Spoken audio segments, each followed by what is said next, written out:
Hi, I'm Stephen Freeman. I'm doing my review of this video on how nerds go to the alt-right. I am going to go ahead and hit this real quick and listen to what she has to say. Well, if you Google the definition, it reads, a person who is extremely enthusiastic and knowledgeable about a particular subject, especially one of specialist or niche interest. The word geek, which is sometimes used interchangeably with the word nerd, has a similar definition. Basically, she's going on to say geeks are just the people who like computers, like the Geek Squad. Obviously, this is a mainstreamed definition to try to make the actual nerd culture to become more mainstream. I think anyone who grew up as a nerd knows that the primary aspect is really more the social awkwardness and not the actual niche interest. That's just kind of how that works. Once it's mainstreamed, it ceases to be something that is marginalized or something that is different. And we'll go ahead and listen to what she has to say here. Is a person who is knowledgeable about and obsessively interested in a particular subject, especially one that is technical or of specialist or niche interest. The difference is that geeks typically are knowledgeable about tech, like computer geeks, for example. Remember the Geek Squad? While nerds are into intellectual pursuits, like reading high fantasy books. There are also dorks and losers, and some people take these labels really seriously. In fact, if you're one of those people, you might be a nerd. Haha. I actually found dozens of articles from the late 2000s and early 2010s trying to discern the minute differences between geeks, losers, nerds, hipsters, and dorks, but in the end, it doesn't really matter. All of the That's actually a part that is somewhat agreeable, and that yes, it really doesn't matter whether it's just a niche or whether it's computer or tech.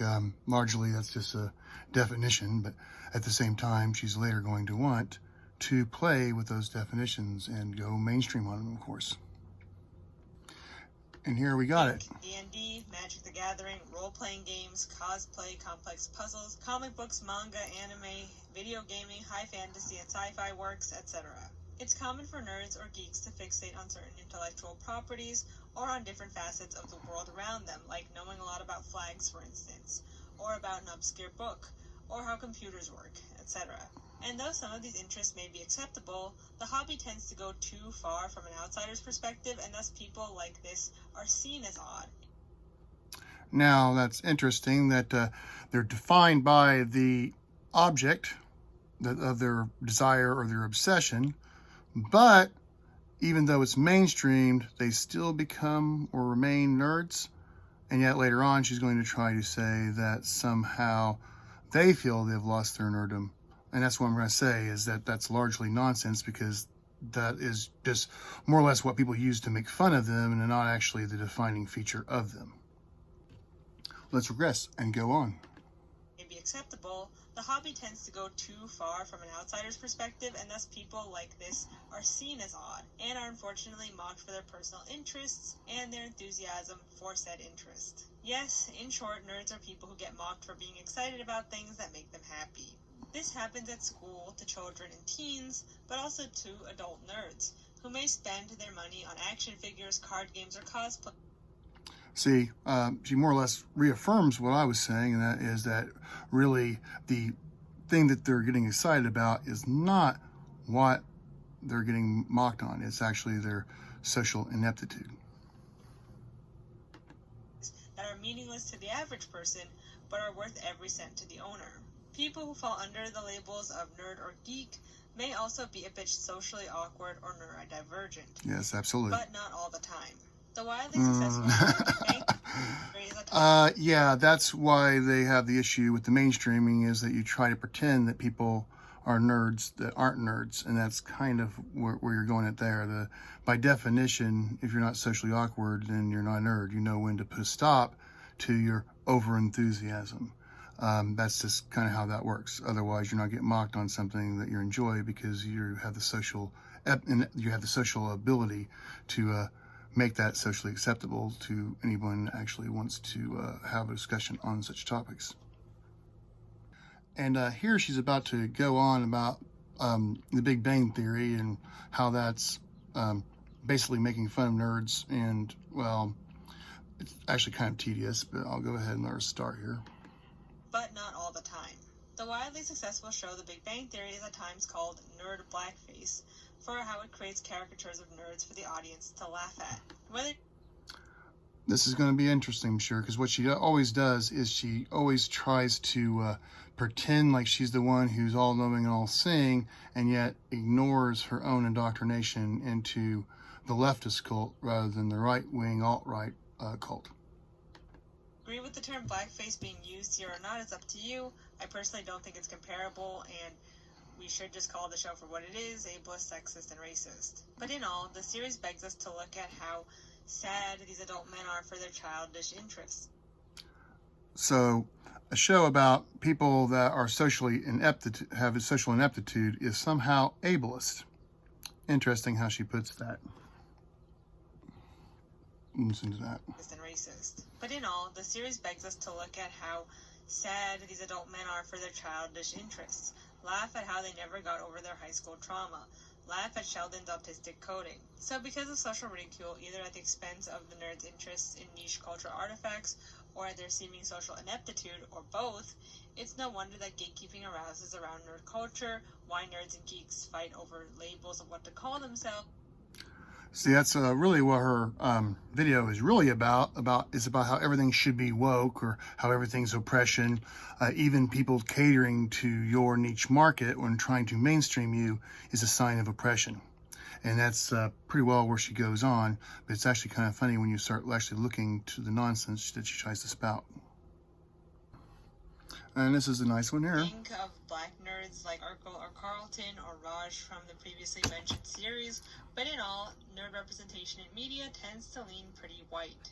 And you might be wondering, why is that? I would propose that, I don't know if Bollywood talks about the nerds, but I know some of the Hong Kong films do. And I'd have to say that the reason why it is, or at least historically been proportionally white, is because of the large white population in the United States. If you were to go to other countries, then obviously, in the sort of mentioned Hong Kong, then that would be, you would expect to see someone who is Hong Kong. Chinese, basically. Cantonese, to be specific, although there is a difference between the two languages. Also, if you would expect that, in Mumbai, that they'd be Indian. That's just kind of how that works. Which, by the way, is kind of ethnocentric if you think about it, because, she expects people to be something other than what they are in the country that they're representing. Not to say that there's not other populations in the United States, but there's not really anything keeping people from watching something if they want to think in an ethnic sense. Just saying.